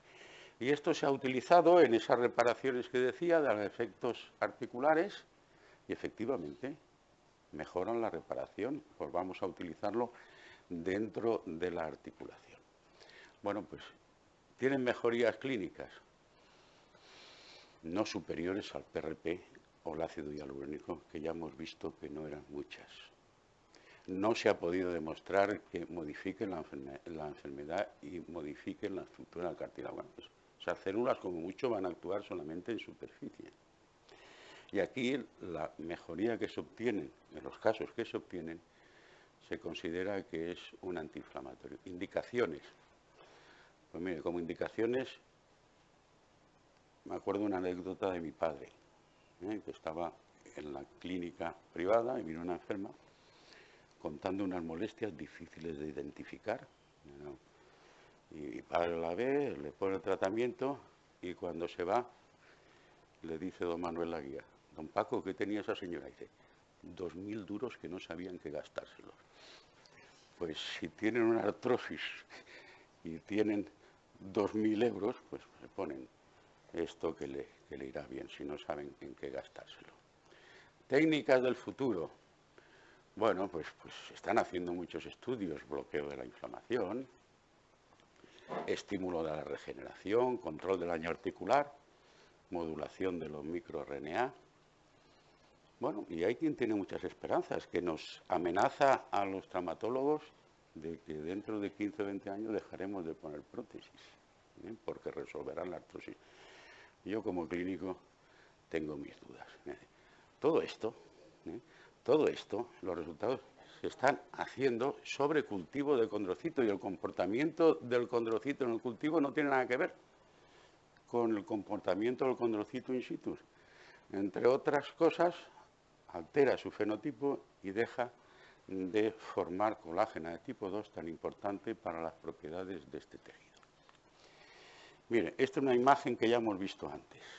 Un defecto de cartílago, ¿cómo se repara?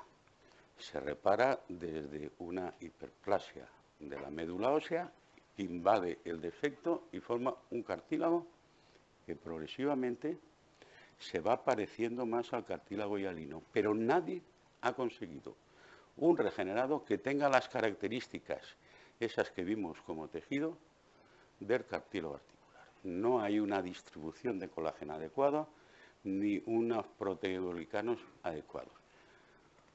Ponemos células madres, mejora, pero nadie ha conseguido recuperar un cartílago como es el cartílago normal, con su estructura.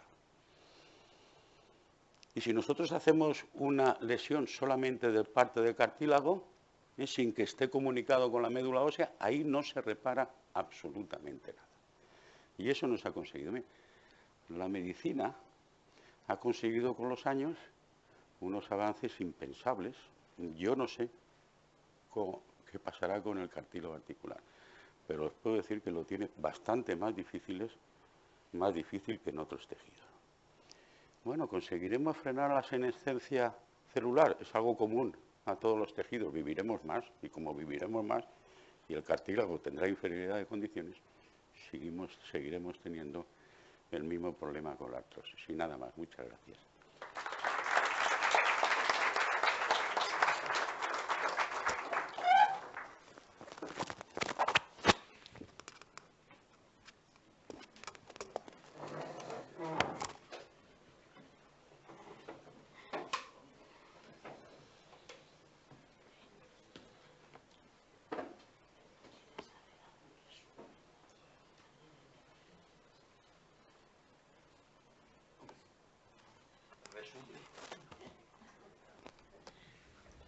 Primer resumen,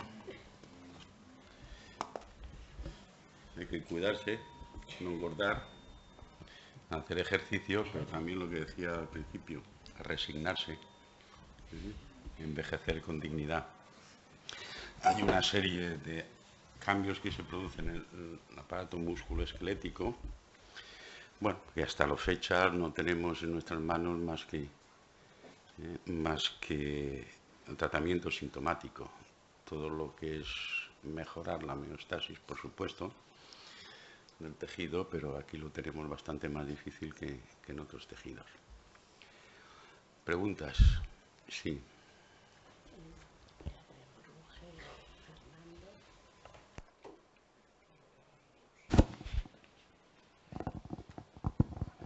En primer lugar, felicitar a la mesa por las estupendas conferencias que nos han dado. Yo he aprendido mucho en esta sesión. Y quería hacer dos pequeñas observaciones. Primero, yo creo que como farmacólogo el raloxifeno tiene un papel preventivo en la osteoporosis en la mujer a partir de los 50 años, si se administra de una manera y puede prevenir todas las fracturas que se pueden producir después. Me ha gustado muchísimo la intervención del profesor Gomar con respecto a la farmacología. Es decir, que el condroitín sulfúrico no se absorbe nada en absoluto por vía oral porque es una molécula muy polar y por lo tanto es imposible que pueda atravesar pues el intestino y se pueda tener ningún efecto. Muchas gracias.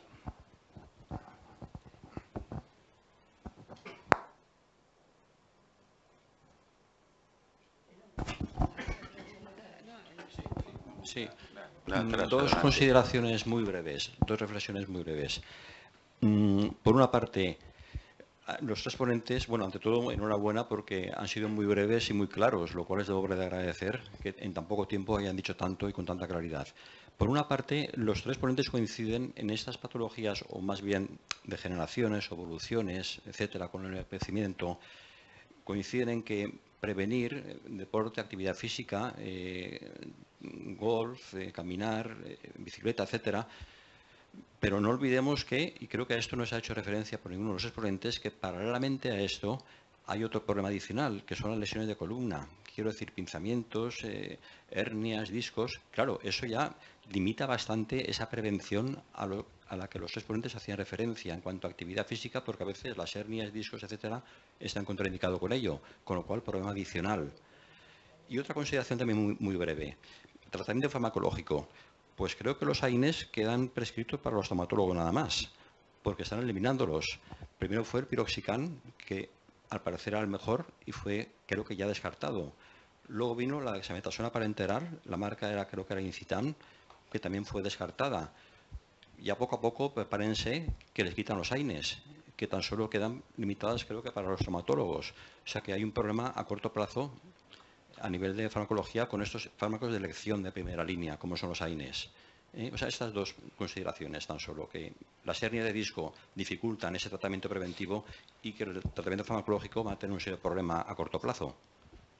Muchas gracias.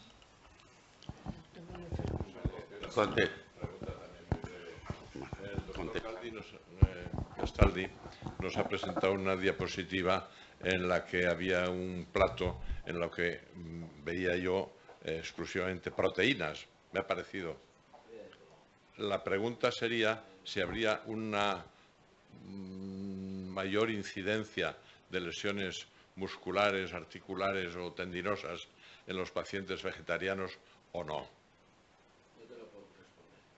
Lo que está claro es que la dieta tiene que ser una dieta completa, con hidratos de carbono, con proteínas.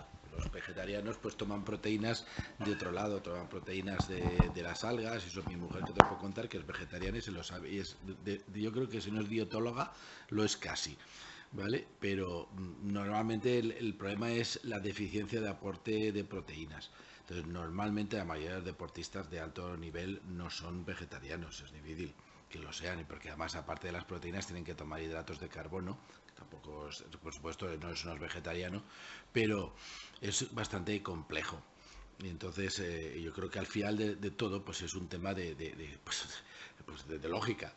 Entonces, tenemos la mejor dieta del mundo, que es la dieta mediterránea. Y entonces, ¿y para qué vamos a cambiarla? Pues ya está, pues tomas hidratos y tomas proteínas y una alimentación equilibrada, y lo que hemos comentado. El problema fundamental está en el sobrepeso. Y a partir de ahí, eso es lo que entre el sobrepeso y la falta de ejercicio es lo que hace que hagamos lo que ha dicho el profesor Gomar, es que al fin y al cabo, queramos o no, y gracias a Dios envejecemos. Pobres aquellos que no envejecen, porque aquellos no están con nosotros. Por lo tanto, lo que tenemos que hacer es hacerlo dignamente. Entonces, yo te voy a decir una cosa, que yo en mi experiencia, que veo muchas artrosis, es que clínicamente las personas que tienen una artrosis y que hacen ejercicio, clínicamente están mucho mejor que las personas que no lo hacen. Entonces, a veces te sorprende gente que tiene una artrosis, que yo le pondría radiográficamente una prótesis, y que te viene con apenas dolor, y que el problema que yo tengo, por ejemplo, es que la exigencia que ellos me piden es hacer un tipo de ejercicios para los cuales su articulación no está capacitada. Yo tengo uno con una paraprótesis que lo siento, pero le he pinchado y hacía hialurónico, todo lo que sea, porque quería hacer el Camino de Santiago. Y lo ha hecho. Huelga a Dios como ha venido con la rodilla, pero bueno. Lo que decías del tema de músculo, tú que te dedicas a la traumatología deportiva tendrás la experiencia de que existen deportistas, sobre todo jugadores de fútbol y árbitros. Árbitros también tienen una artrosis de rodilla, que tienen unas artrosis radiográficas bestiales y poca clínica, pero porque conservan muy bien la musculatura de rodilla. Los que mantienen un buen cuádriceps, los síntomas clínicos, la musculatura es muy importante para la protección de la articulación cuando se emplea la musculatura adecuadamente en ejercicios suaves, y la rehabilitación, sobre todo la rodilla, recuperas el cuádriceps y mejoras mucho clínicamente. En cuanto a los vegetarianos, yo cada vez que voy al biopark y veo a esos orangutanes que se pegan unas panzas de hierbas y están así de hermosos, ya no me preocupa el menú vegetariano. Bueno, he dicho antes que hay gente que nos ha amenazado de que ya no operaremos. Ahora me han amenazado que no podré prescribir. Hombre, hay que hacer un tratamiento sintomático. Por supuesto, los antiinflamatorios. Todos somos conscientes de los efectos secundarios que tienen y que deben ser evitados, pero es que en el momento actual no nos queda otra cosa. Tuve la oportunidad hace más de 50 años de escucharle una lección a don Paco Omar sobre artrosis de rodilla, cuando nosotros preparábamos oposiciones y teníamos que preparar la traumatología, que no era nuestro campo. Y me acuerdo de aquello con mucho cariño. Y precisamente a raíz de esto, pues me ha ocurrido hacerle una pregunta a su hijo. ¿Cuál sería el mecanismo, si se sabe, del dolor espontáneo de una rodilla que no es artrósica todavía, o que puede serlo, o que por la edad va a serlo, en el momento de despertar por la mañana, o en el momento en que están en un reposo? ¿Cuál puede ser? ¿Es un proceso inflamatorio? No, en la artrosis hay tres mecanismos de dolor. Uno que es la inflamación de la sinovial, cuando es muy intensa pues explica eso que se llama artrosis en fase sinovítica, con mucho dolor y poca expresión radiográfica. La otra causa es la retracción de la cápsula.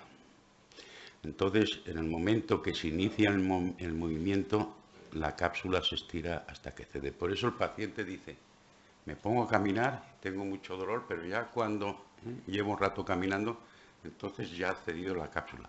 Y después está el dolor osteóscopo, por alteración, por esos cambios de esclerosis en el hueso, por alteración del patrón vascular, que se produce una éstasis venosa, aumento de la presión, y es el dolor osteóscopo que es el que aparece tardíamente, ya cuando llevamos media hora andando.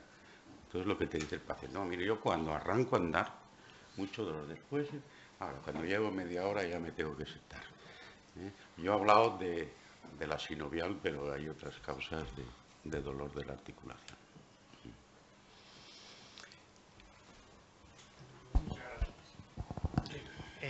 Para mí ha sido un placer escucharos. Soy una almeja en un pesebre aquí, no es mi especialidad. He venido gracias a mi amigo Enrique. He disfrutado contigo, me he acordado de tu padre porque fui alumno de él. Y mi pregunta concreta es, ¿qué pasa con los bifosfonatos? Cuando vosotros usáis habitualmente, no sé si vosotros, sino en vuestro gremio, se usa bifosfonatos, mi especialidad es estomatología, es boca, y nos encontramos con graves problemas, como son osteosclerosis mandibulares, que verdaderamente no tienen solución cuando se podía haber eso solucionado si preventivamente no se hubieran dado los bifosfonatos.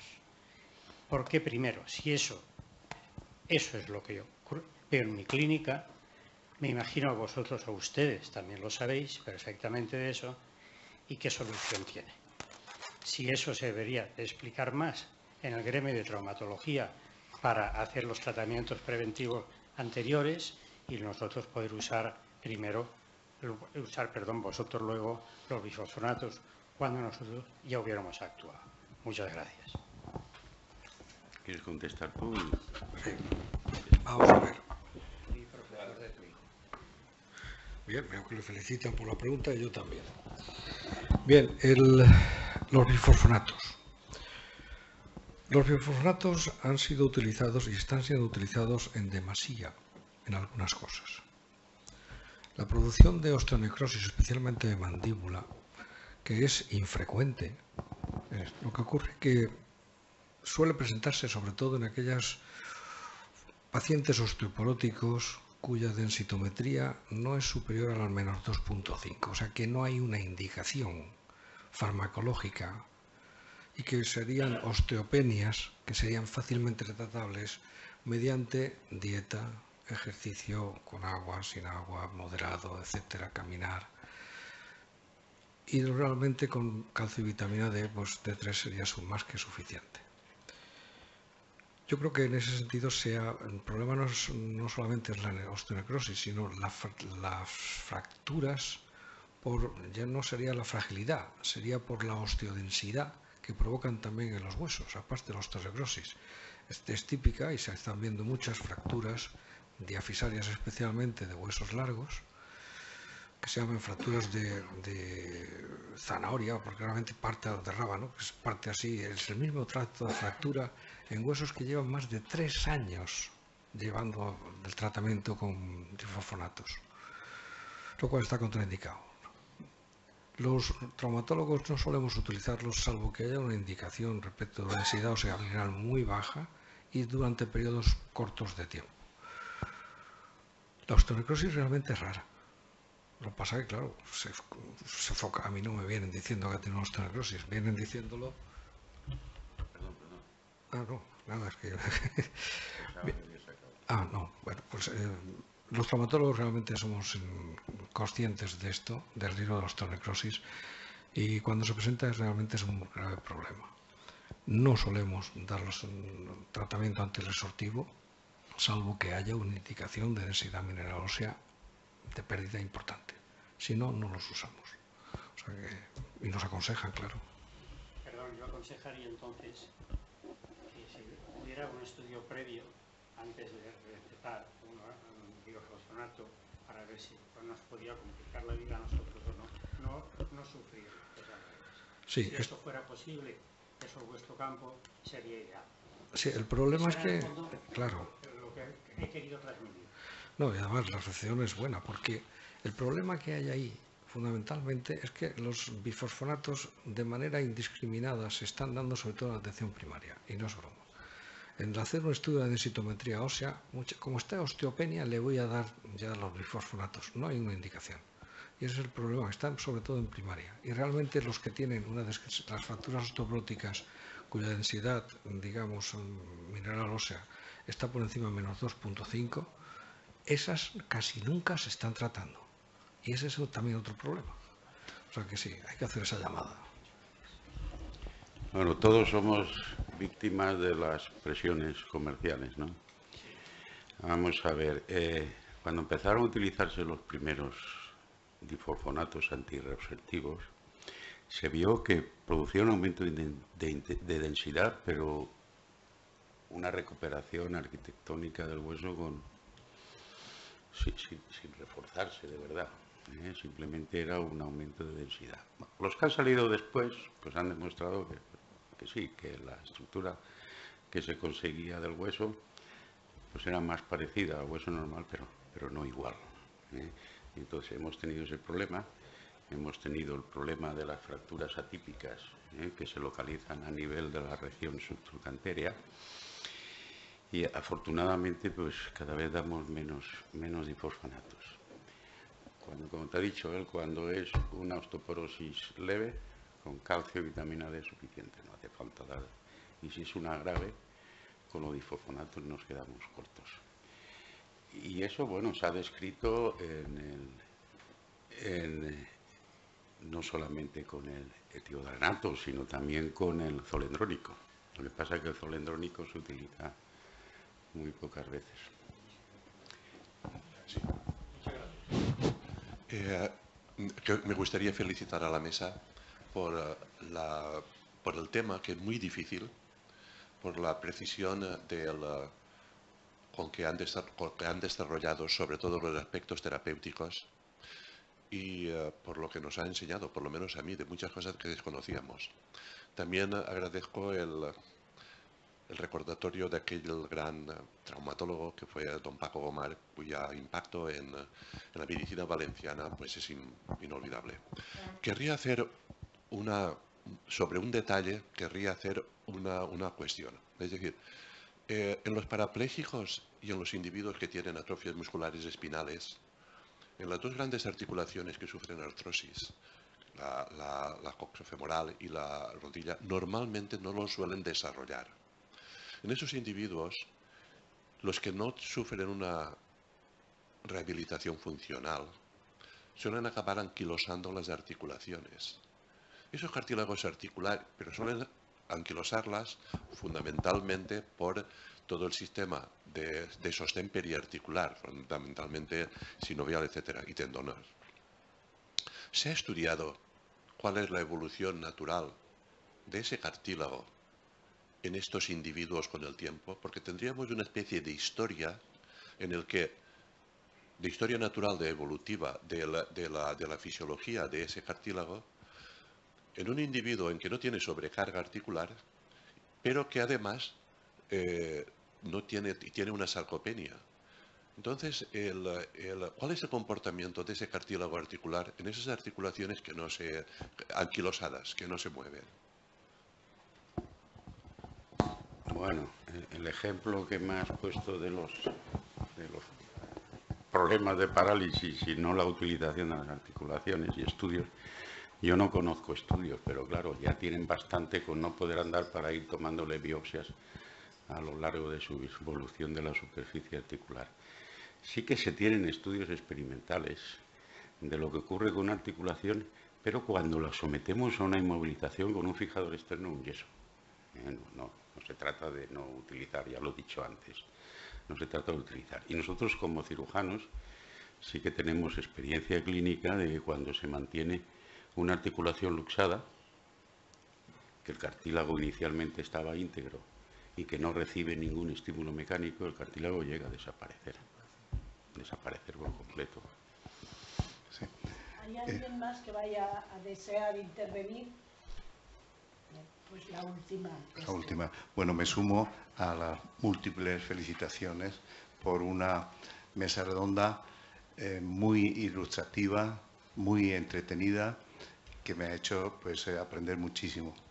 Yo quisiera hacer una pregunta concreta en el tema muscular al doctor Gastaldi, y es si en un problema de contracción del músculo piramidal el tratamiento por ozono, por inyección de ozono, sería un tratamiento recomendable. En una de las manías gordas, que eso es el tema del músculo piramidal y el ozono. Yo no me creo el ozono. Creo que tiene un efecto posiblemente antiinflamatorio por inhibidor de la superóxido dismutasa y posiblemente en temas agudos. Punto. Ni lo prescribo, y yo, pues como soy respetuoso con todo el mundo, me han puesto ozono, me parece muy bien. Me han puesto las manos encima y me han bendecido, fantástico, fenomenal. ¿Se encuentra usted mejor? Sí. Me ha hecho muchísimo daño, tonto que es usted por hacérselo. Ya está. Pero no tengo eso. El tema del síndrome piramidal, que en corredores y en andadores es bastante complejo, y yo el ozono, pues no sé si te lo ponen, pues te lo ponen. Pero vamos a ver. Para poner el ozono tienes que poner, y digo, ponerlo localmente y ponerlo en el piramidal, tienes que localizar el músculo piramidal. Para localizar el músculo piramidal tienes que hacer una ecografía, o hacerlo ecoguiado, porque si te lo ponen con perdón en el culo, eso no sirve para nada. Eso, entiendo que eso si te va bien es como si te ponen pomadita y crees que eso. Pero creo que tienes que buscar un ecografista bueno, porque el piramidal al lado está el ciático, y si se te va la aguja al ciático y te arreglan una furga en el ciático, con perdón, vamos a hacer una punción en el ciático, estamos en la academia, entonces te puedes encontrar con un problema mucho mayor. Por lo tanto, ecografista bueno, que localice el piramidal y que localice. Se están trabajando pues desde los factores, que aquí está Enrique García, que por culpa suya me metí yo en los factores. Yo siempre cuento la historia que me costó un diente cuando hablo de los factores. Esto fue por culpa de un diente, pero bromas aparte, de factores, desde les están poniendo esto para paralizar el músculo, no me sale el nombre ahora, esto es de la edad. Esto tiene que ver con la edad.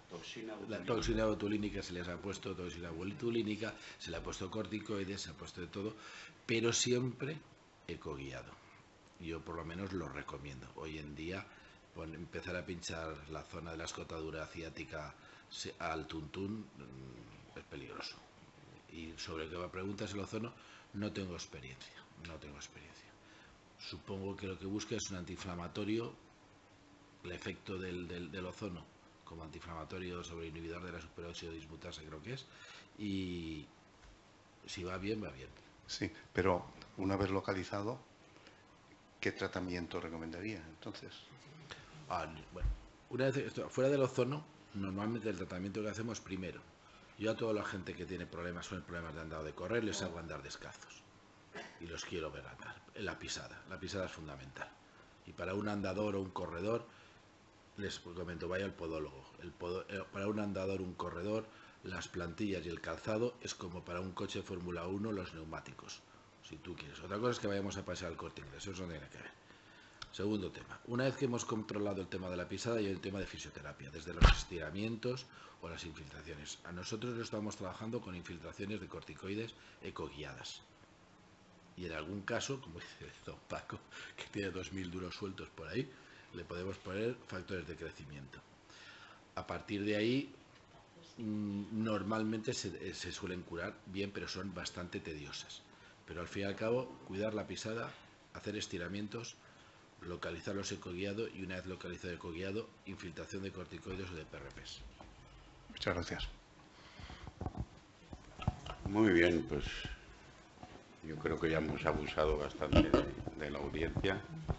Muchas gracias por haber asistido. Alguno venía con la esperanza de encontrar una mejoría clínica de su aparato locomotor después de esto.